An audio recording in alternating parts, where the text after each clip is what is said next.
Welcome to everyday cooking. உங்ககிட்ட பாலும் வெண்டைக்காயும் இருக்கா? அப்போ செம்ம சூப்பரான இந்த கறியை கண்டிப்பாக செஞ்சு பாருங்கள்.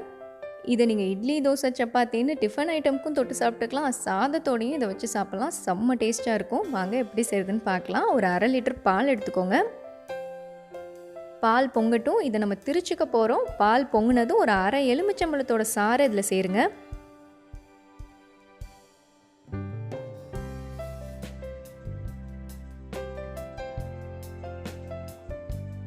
இதோ பால் நல்லா திரிய ஆரம்பிச்சிருச்சு. இதிலேருந்து நம்ம பன்னீரை கலெக்ட் பண்ணிக்க போகிறோம்.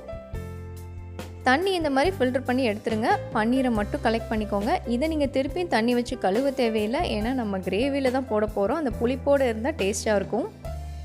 இந்த கிரேவிக்கு நீங்கள் கடையில் வாங்கின பன்னீர் கூட யூஸ் பண்ணலாம். ஆனால் இந்த ஃப்ரெஷ் பன்னீரோட டேஸ்ட்டு தனியாக இருக்கும். இப்போ வெண்டைக்காய் எடுத்துக்கோங்க. இந்த மாதிரி கட் பண்ணிக்கோங்க. ஒரு 10லேருந்து 15 வெண்டைக்காய் எடுத்துக்கலாம்.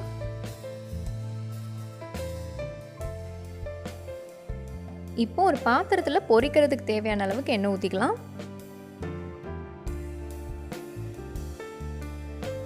எண்ணெய் நல்லா சூடானதும் வெண்டைக்காய் போட்டு வறுத்துருங்க.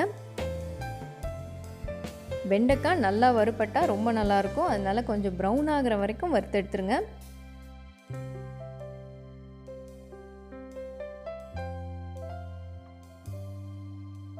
வெண்டைக்காய் இந்த மாதிரி ஆகணும். இப்போ இதை வெளியே எடுத்துடலாம்.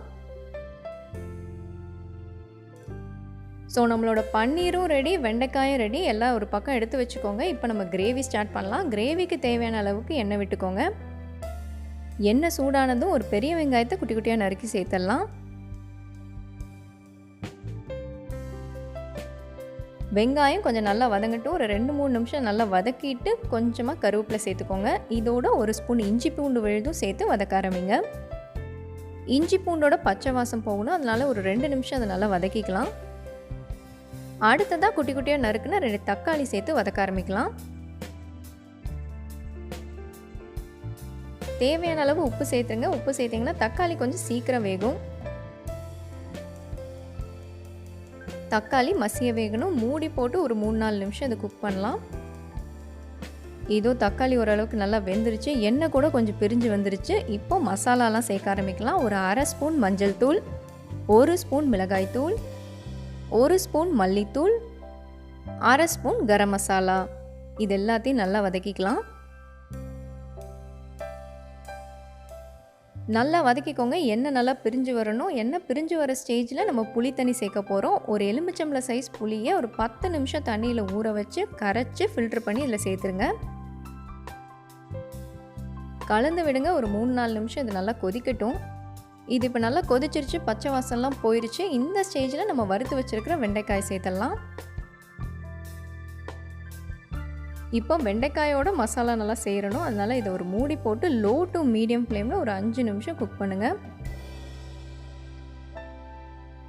இதோ நல்லா மசாலாலாம் வெண்டைக்காயோட கலந்துருச்சு. செம்ம வாசனையாக இருக்குது. இப்போ நம்ம எடுத்து வச்சுருக்கிற அந்த ஃப்ரெஷ்ஷான பன்னீரை இதில் சேர்க்க போகிறோம்.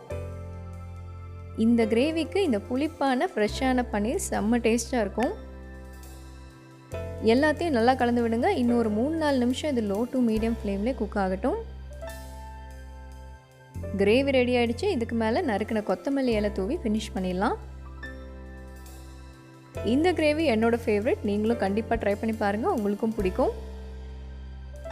இந்த ரெசிபி உங்களுக்கு பிடிச்சிருக்குன்னு நம்புகிறோம். வேறொரு இன்ட்ரெஸ்டிங்கான ரெசிபியோடு உங்களை சந்திக்கிறோம். எங்கள் வீடியோஸ் எல்லாம் பிடிச்சிருந்தால் லைக் பண்ணுங்கள், ஷேர் பண்ணுங்கள், கமெண்ட் பண்ணுங்கள் அண்ட் மறக்காமல் எங்கள் சேனலுக்கு சப்ஸ்கிரைப் பண்ணுங்கள்.